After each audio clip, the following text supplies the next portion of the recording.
So let's just jump right in. Ever feel like you're just wired a little differently?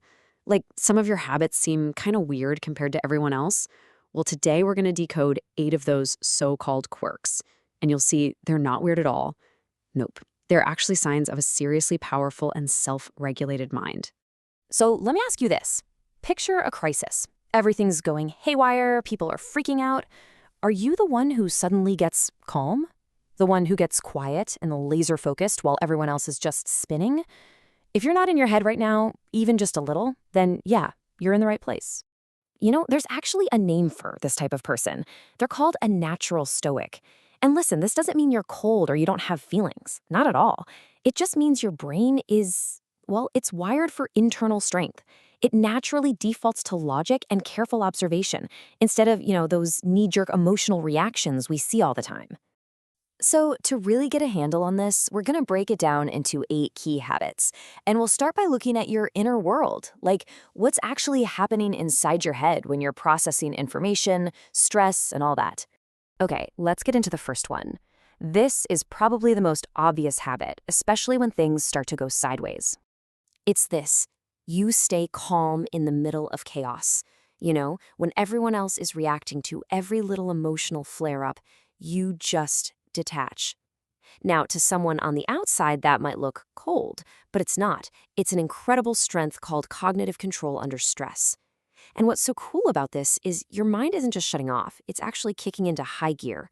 It's filtering out all that emotional noise to find the signal, that one clear, logical path forward. And that idea of finding the signal leads us right into habit number 2. This one's all about timing and restraint. You're the kind of person who observes before you act. Think about it. While other people are just jumping in with some impulsive, half-baked idea, you pause, right? And people might mistake that for being slow or hesitant, but it's actually a super powerful tool called cognitive restraint.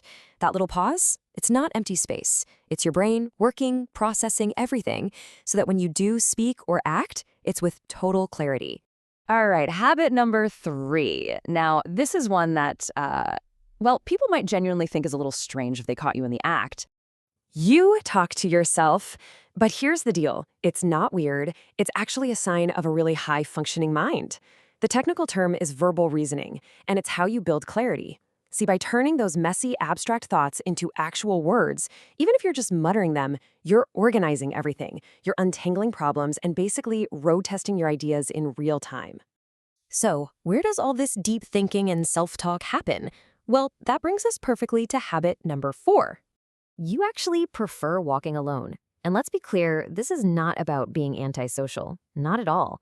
It's about creating the space you need to get into that deep thinking state. For a mind like yours, solitude isn't lonely, it's productive. It's when your brain's creative and problem-solving networks really light up without all the distractions.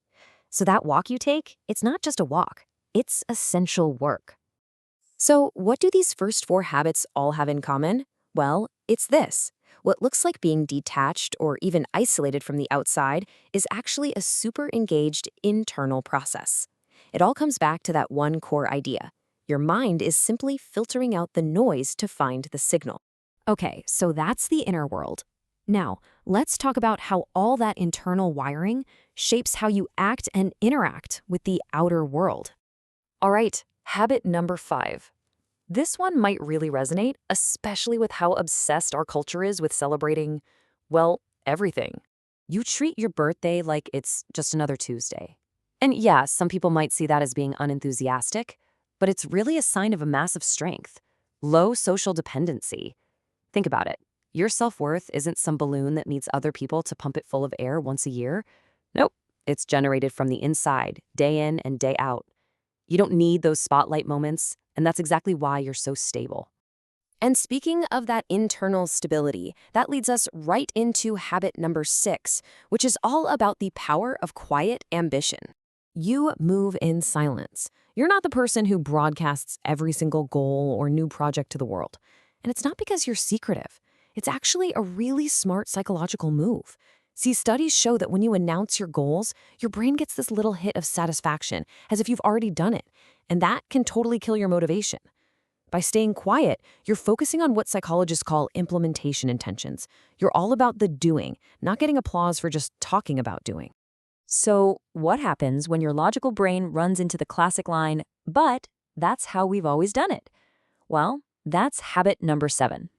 You naturally question authority. You question tradition, but this isn't about being a rebel for no reason. In fact, it's the total opposite. What people see as being rebellious is actually intellectual humility. It's this deep need to find what's true, not just what's popular. It's about making things better based on logic instead of just blindly following orders because that's the rule.